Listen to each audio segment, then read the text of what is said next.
I'm letting y'all know right now, the movie itself is the complete opposite of what you saw in that trailer. I don't know who made that trailer, but whomever it was, they did a phenomenal job at keeping the real plots under the wraps.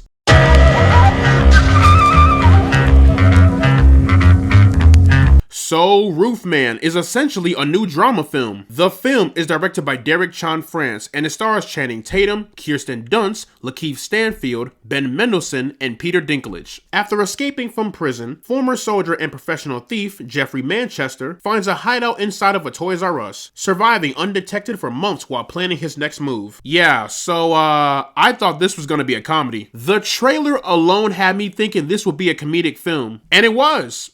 For the first act. Then comes the second act, and it's a whole tone shift. I have not been this bamboozled from a trailer since Transformers 1. But let me just say, the dramatic aspects of this film are incredible. I did not expect a story like this to have such a high emotional weight, but the film does such an incredible job in making you feel for Jeffrey Manchester. He is a man with good intentions, but his executions into being a good man are rather unethical. It's like you're rooting for the guy, but every step he takes, things go from bad to worse. And the soft and tender moments really brought out more of the film. Also, fun fact, this movie is actually based on a true story. Jeffrey Manchester was a real man who was hiding out in a Toys R Us. This guy was literally out here robbing a bunch of McDonald's. And when it comes to conveying the character of Jeffrey Manchester, I thought Channing Tatum was phenomenal. Channing Tatum has such a natural and infectious charm to him, while also a somber tenderness to him, to the point where this performance really showcased his dynamic acting range. He's charming, he's humorous, and when it comes to bringing in all of the emotions of this movie, Channing Tatum gives it his all. And he has great chemistry with the entire cast, especially Kirsten Dunst. I thought she was just as incredible. And because they have such a tight bond in this movie, it made for a heartbreaking payoff in the end. That actually got me a little choked up, I won't lie. The entire cast is great, but Channing Tatum and Kirsten Dunst really stole the show for me. And as a drama, or arguably a melodrama, there is good comedy in here. Most of the humor really comes in the first act,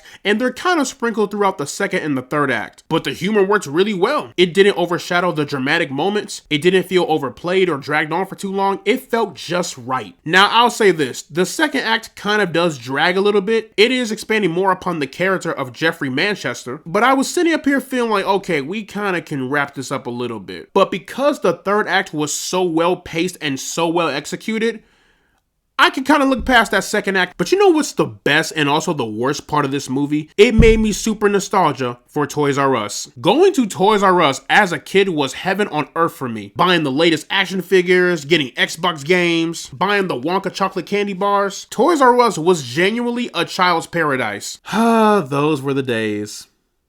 What a time, man. But in the end, guys, Roofman surprised me. I went into this expecting a comedy, and I got a heartwarming melodrama that will probably end up being one of the most underappreciated films of the year. So, plugging Roofman.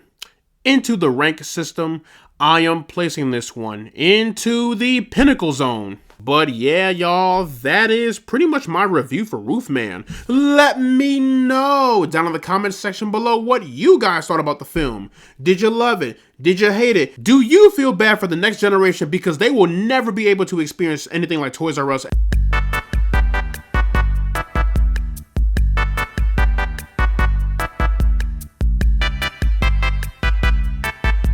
But whatever you thought, let me know down in the comments section below. And as always, guys, leave a like and subscribe if you want to see more, and I will see you all in the next one.